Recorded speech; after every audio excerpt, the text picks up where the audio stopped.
Welcome to the Dad Perfect podcast. This is the interview series where we interview entrepreneur and busy dads who have had success at work and at home and learn from them and from their experience and their advice of how we can be better dads as entrepreneurs as well as just busy dads, making sure that we're not forgetting those things that are most important in our homes and our families and unintentionally sacrificing those things for our work. And today we have as a guest Bryan Ward, who is the host of the Dad Up podcast. We're really glad to have him with us. Bryan, thank you for joining us today.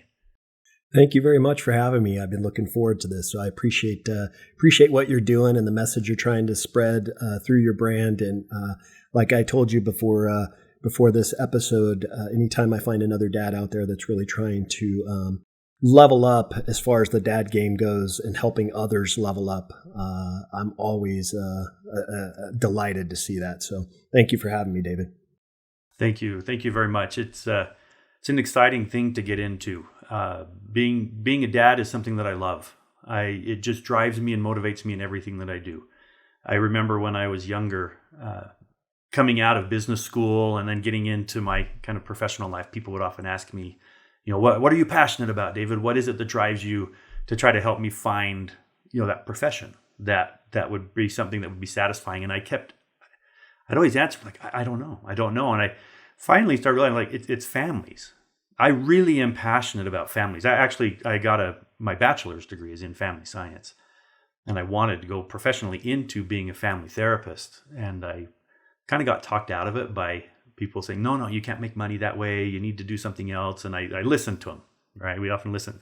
I listened to people who were older and more experienced than me. And I don't regret doing that, but I've always had a passion for families. And that's why I'm doing this, is because I really am passionate about being a dad.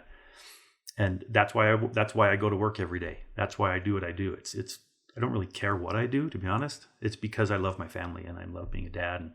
And I appreciate as well what you're doing, right? I appreciate how you are helping dads to be their best, right? Because it's hard to be a dad. Like, as we mentioned before we got started, there's not a lot of resources out there for dads to help them to learn and to grow. And unfortunately, many young men and adults, as they consider being a dad, they don't have a lot of, their role model. They don't have good role models to look to. They've had often a bad experience with their own dads. So I appreciate and excited about what you're doing and the success you're having. And for anyone who's wondering, it's the Dad Up podcast. And Bryan, why don't you tell us a little bit more about that? Tell us a little bit about what you do and how people can find you and learn about what you're doing. Yeah, absolutely. Well, it's the Dad Up podcast. I kind of took it off we hear the saying or the title "Man Up." I kind of took it from that. But I found that I have two older boys, both in their 20s, and there was a point in my life where my younger son was in high school. He was about to graduate from high school. My older son at the time was in college, and I felt like my dad journey was coming to an end. My wife and I had raised two young men that were productive members of society, were good young men, and I felt like they were about to go off into their own little worlds and do their own thing. And as we know, our dad journey never ends, but that's what I felt like. I felt like there was going to be a part of that missing, like that role was kind of over. And don't get me wrong, I was looking forward to being an empty nester and spending more time with my wife. But at the same time, I'm like, okay, what's next? Because I did what I was supposed to do. I did what my Heavenly Father called me to do. Our children are in our lives. They are essentially a loan to us from our Heavenly Father to raise them to be good people. And I felt like my wife and I had done that. So now what? Now what do I do? And I was talking to another family member, and he said, there's been one thing that I've always been impressed by you, and it's that you're such a great dad. So why don't you try to teach others or help others become better men and better dads for their families? So you need to maybe look into a podcast. I'd listened to podcasts. I had, didn't really know much about them. And so I just started doing some research. I talked to my wife. She's like, oh my gosh, you would be so good at that. You should do it. And that's kind of how the ball got rolling. My first guest was one of my closest friends, and it's been going now for 3.5 years. I think I'm about 180 episodes in. I publish one show a week, and I interview celebrities, pro athletes, entrepreneurs, authors, pastors, just everybody that is a dad. I've had moms on my show too. Believe it or not, the funny thing is my show, the demographics of my show consist of 60% men and 40% women. So I have moms that listen to my show, and I've had moms on my show. I've had my dad on my show. I've had my kids on my show. It's just been a lot of fun. It's allowed me to meet new people like you. It's allowed me to build network and connections with others out there throughout the world. I've been featured in publications, radio. I've been on CNN. CNN did an interview on me on my show. It's just been a lot of fun, and I really enjoy it. And it's helped me really understand the role of a dad a lot more. Some of the things that I've talked to my guests about, I just wish that I had the knowledge that they're sharing with me back when my boys were younger, because I made a lot of mistakes as a dad. But yeah, it's just been a lot of fun. And I enjoy it. So. Good. Thank you for sharing that. Yeah, there's one thing that I want to kind of jump back to and ask you a little bit about, because this is something that I talk a lot about, that I really believe strongly in, and that is our wives. Right? You mentioned that you talked to your wife about it, and that you have 40% of your listeners are women. And I know as an entrepreneur, and I mean, and as a dad, that my wife is my hero. Right? Like, I couldn't do any of this without her. That we're very much a team, and she says the same thing about me. When you talk to your wife about making this change and doing this podcast and implementing this in your, just reaching out to people as a dad, were there any things that you did, any rules that you set up or guidelines or any specific discussions you had with your wife in order to prepare for this? Yeah, a couple of things. I knew that it was going to take time. When I say that, I mean time away from my family. I knew that there was going to be times that I was going to have to devote to it, whether it's the weekends, evenings, early mornings, whatever it is. I knew that I was going to have to devote some time to it. And that required time away from my family, time away from her. And so I just make sure that when I'm doing my episodes, that I'm scheduling them to where it's not conflicting with my family time. I typically do not, I've had a few, but I typically do not do interviews, whether I'm on a podcast or interviewing guests on the weekends.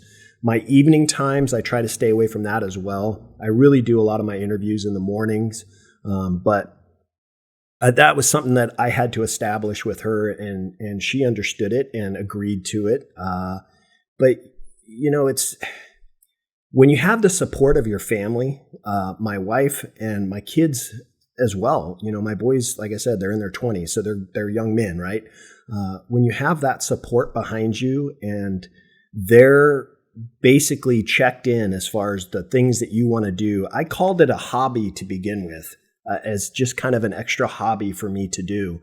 But when they're on board with helping you be successful in the areas, whatever it is you're doing in your life, that means the world to me. And I'm sure that means the world to most men out there when they have the support of their wife or their children to help them in being successful in whatever it is they're doing. So I just made sure that I show them appreciation by not interfering with our family time by doing this podcast or doing the other things that I'm doing. One of the things that I've done in doing the podcast is I used to do in the very beginning, I used to do my own editing. And I realized that was taking several hours of my time each week to do my own editing. And that was time away from my family, time away from my personal time with my wife and my kids. So I had to make an adjustment to that. And one of the things that I've done is I have an editor that does all my editing. And yes, I have to pay him a little bit of money to do the editing, but that's money well spent because now that's time back to my family that I'm giving. So that's just one of the things that I've done when it comes to the podcast for it's important to not take away from the family time. And they're 100% on board with the things I'm doing. They appreciate what I'm doing. My sons even give me ideas for the show or maybe guests for the show. Hey, you need to try to reach out to this guy or this person. It's just cool. It's a fun experience to enjoy, not only with my family, but, in helping other dads out there. So, I guess I call them kind of rules in my life, but that you are now operating by within your family to make sure that you're not impacting them. Are there any things that you do specifically to make sure that you are spending time with your family in the way they need?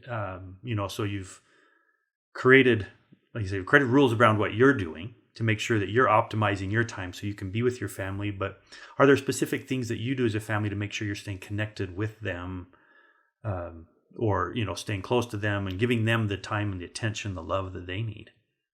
Yeah.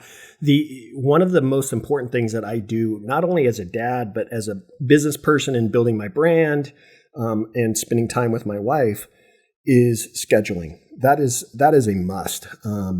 My wife and I are very good about every Sunday evening when we're sitting down, kind of winding down the weekend. We will sit down and talk about our week, what's coming up for this week for us.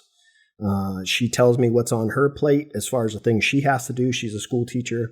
And then I tell her the things that I have to take care of, whether it's, my business or the podcast or, time with the family. And we put that on our schedule. Okay, so we have X amount of hours, or we have these days that we can devote to our family. We have these days that we can devote to us, our date nights or whatnot. That stuff is all on our schedule. And we do that every single week. We talk about our upcoming week and we make sure that there's no conflicts. Now, I understand that there are times when things get in the way, right? We have hiccups throughout the day that kind of throw a wrench in some of our scheduling. That happens. I understand there's nothing you can do about that. But for the most part, as far as really making sure that we're putting the time for our family in place, we do that by scheduling, and we do that each and every week, every Sunday evening. I think that's really important. I totally agree with that. My wife and I try to do that. We call it our executive council. We have with just me and my wife, and we do ours on Sundays as well, as often as we can. Same with you. Things come up. Our kids are younger than yours.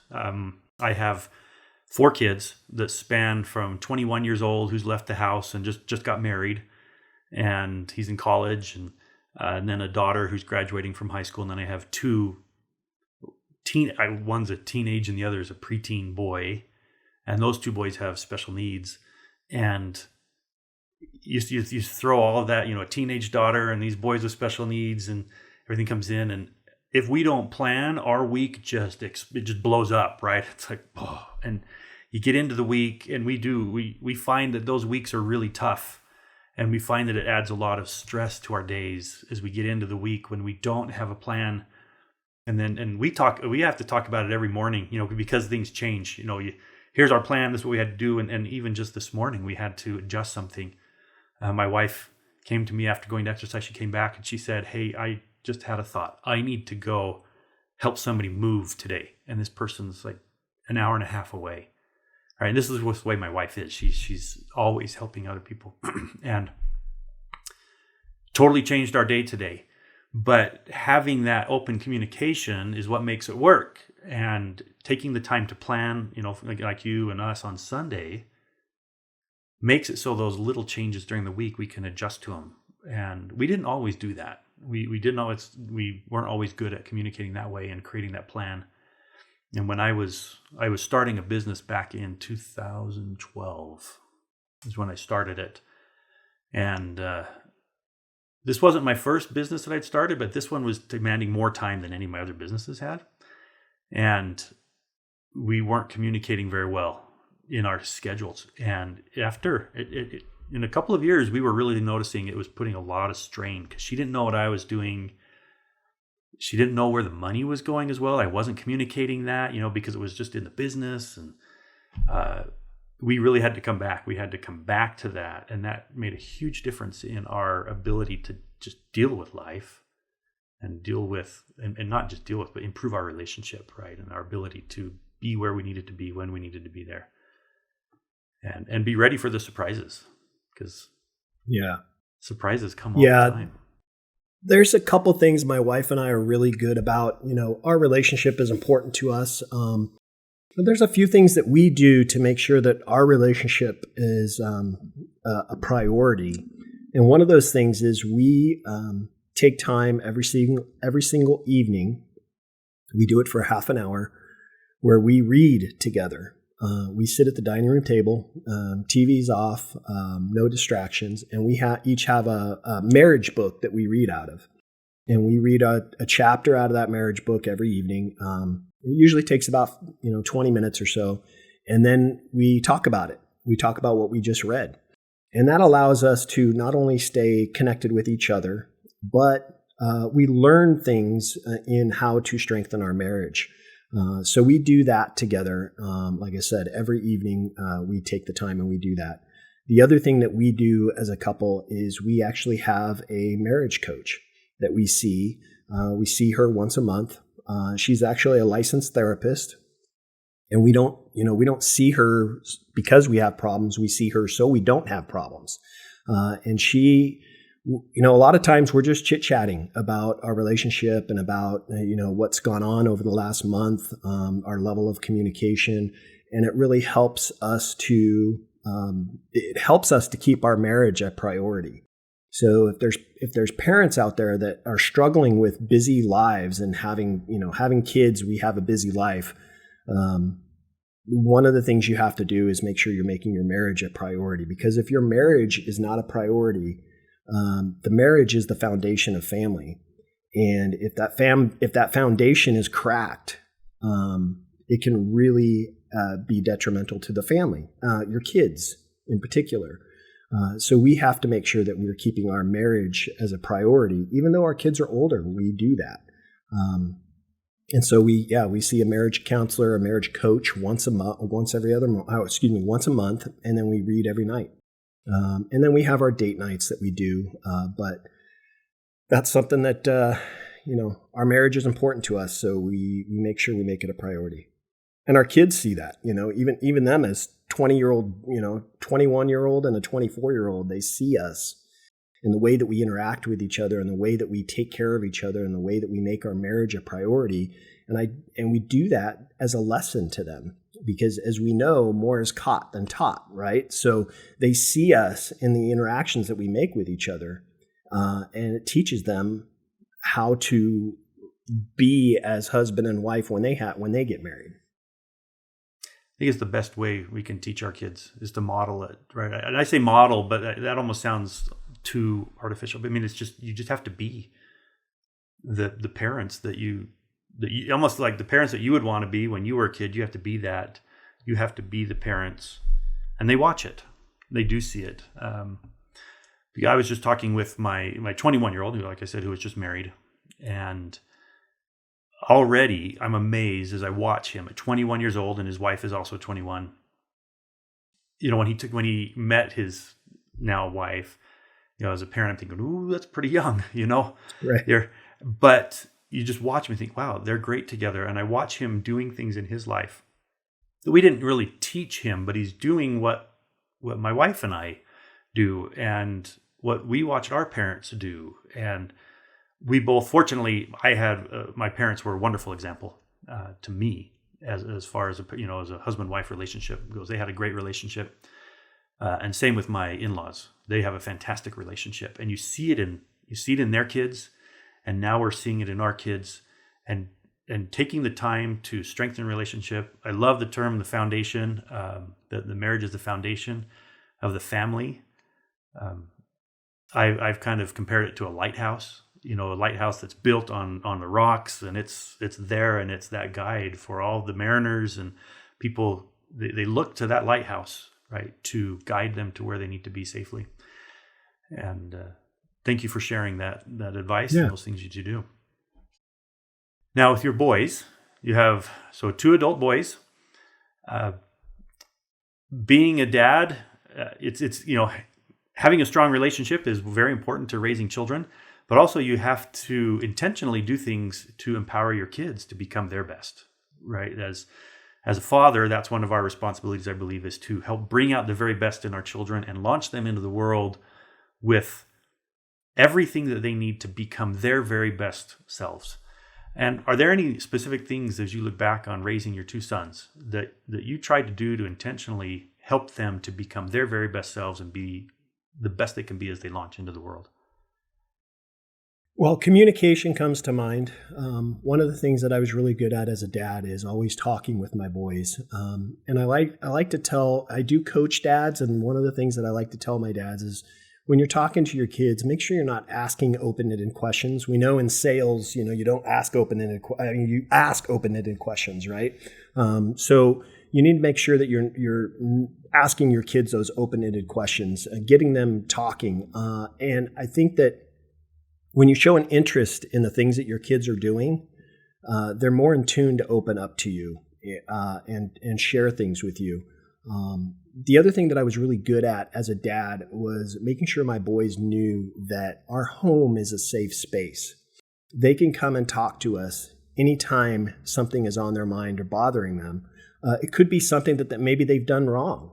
I wanted my boys to understand that even if you've done something wrong, you can still come and talk to me and share what it is on your heart and what you're feeling. And yes, I may be disappointed in maybe the decision you made or maybe the decision you didn't make. I may be disappointed in it, but I'm never not going to be on your team. I always refer to it as team because my boys grew up playing sports. So I always refer to it as a team atmosphere. So look, I'm on your team. I'm your teammate. So if you're struggling with something or you've done something, tell me about it. Let's talk about it. Let's work through it and let's fix it together. And that's one thing that my boys always understood and appreciated. I would hope that they would say appreciated about me as a dad. They could come and tell me anything that was bothering them or on their minds. So communication is huge. I find a lot of parents that, especially dads that I talk to, they're so wrapped up in the things that they're doing outside of the home. And sometimes they come home and they're just stressed out or tired from the day. And they forget about the importance of communicating with their kids or talking to their kids about their day because they have so much on their mind or they're just exhausted. And you have to learn as a dad, as a parent, for moms too, you have to learn that when you come home, you need to be able to provide the energy for your family, for your kids, through communication or through activities. You need to be able to have that energy tank full when you come home. I've encouraged dads that when they have a busy day or a stressful day, and maybe they're on their way home, to maybe take an extra 5-minute drive just to kind of refocus, get their mind right, so that way when they do walk through the door, they're ready to be 100% all in with their family. So my boys always knew that about me. I coached their sports that they played in from 4 years old all the way up through high school. So I was always around them. But they knew when I came through the door, they didn't have to worry about what dad was coming through the door. Was it a dad that was going to be checked out? Or was it a dad that was going to be wanting to share time with them? My boys didn't have to worry about that with me. So I think for dads out there that might be listening to this or watching, if you are going through some stuff right now, maybe your day is just you just had a bad day. Make sure your family doesn't feel that, because that can start to close off that family bond or that family connection. You can really start to shut the doors on those things. And when your kids are going through something, they're going to be nervous about coming to you because they don't know the dad that they're coming to. Which dad is it? So communication is huge.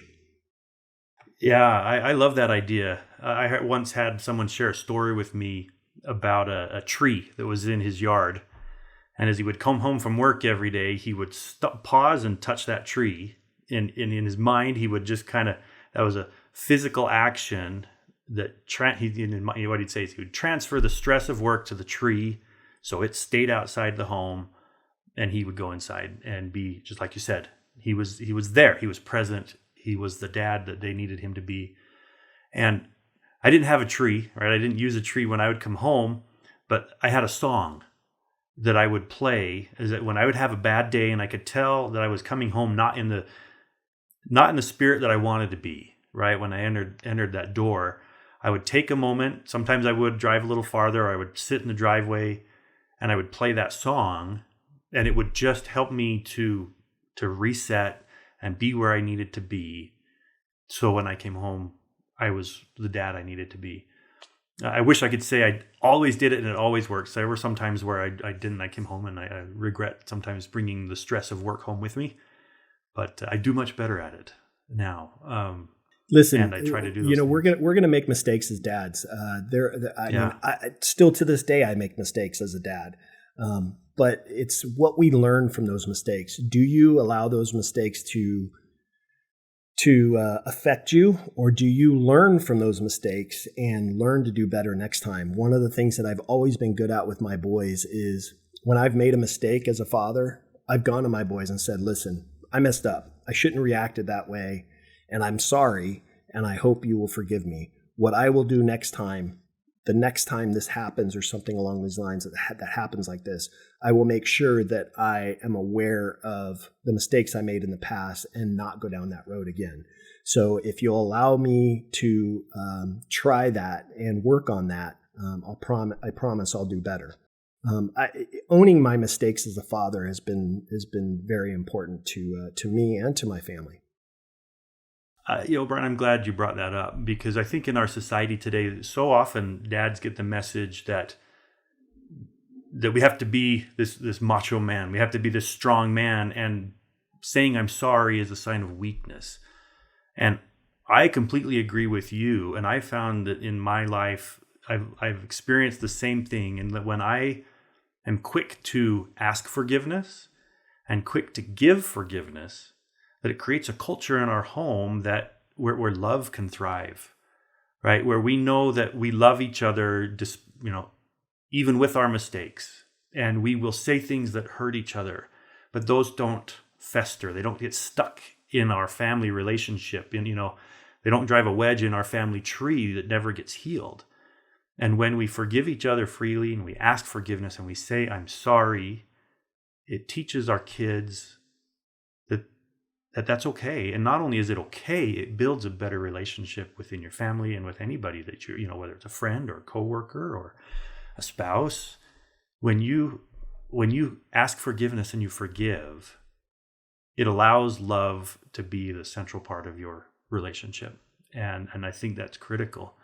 And it breaks down the walls. These walls that we all unintentionally build, we all do it. We all put walls up. Sometimes we don't even realize we're doing it. But when we forgive, it knocks those walls down, and you can, like you said, you can communicate now. You can share with each other, and that if your child comes to you and they've made a mistake, they know that you love them more than whatever the mistake was. Mistakes you can learn from those, and you can grow from those. But that love is always there. It is the underlying foundation of your family, is that unconditional love. Whatever the situation. And forgiveness is such a huge part of that. So thank you for bringing that up and sharing that. Yeah, absolutely.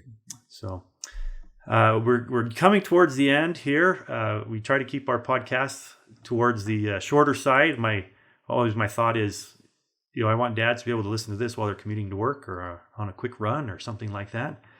But just the last question before we let you go is, if you had any advice that you could share with a young dad, and specifically maybe a young entrepreneur or a dad who's busy working hard in his job and trying to find that harmony between work and home life and being a father, what advice would you give that young father? Oh man, there's a ton of things I could tell you. First of all, one thing you have to remember as a dad, when you have kids, you have a spouse, you have a family, and you're also trying to grow a business, or maybe maybe you work in corporate America, whatever the case may be. Remember this, that your legacy starts in your home, not outside your home. That's where your legacy is built.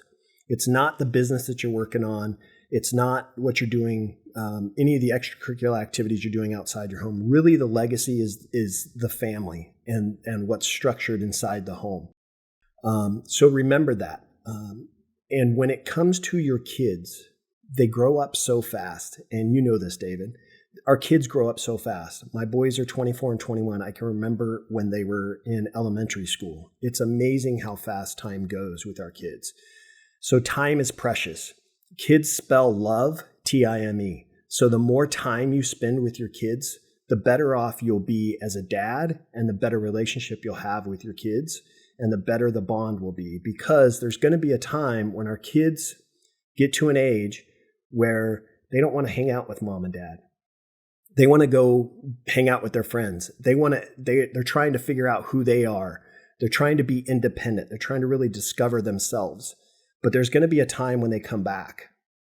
And you want that time when they come back to the bond to be so strong that when they do come back, it's like the relationship and the love has never left.